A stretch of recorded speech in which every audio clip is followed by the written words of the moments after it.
Alright, so here I got the truck working on. Got it partially disassembled. Doesn't look like it, but got a little bit done. So get the wires out and hoses out of the way. So, but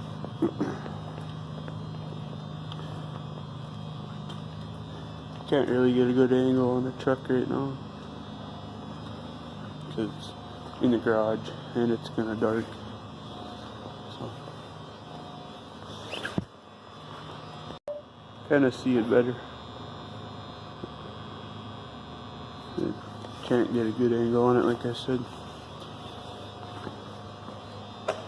Pretty solid bed.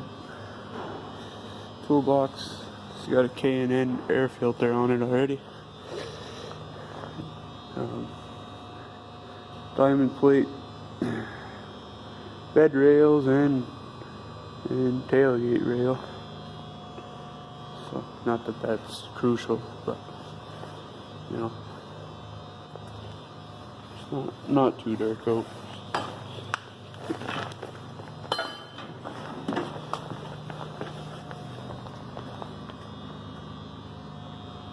Yes.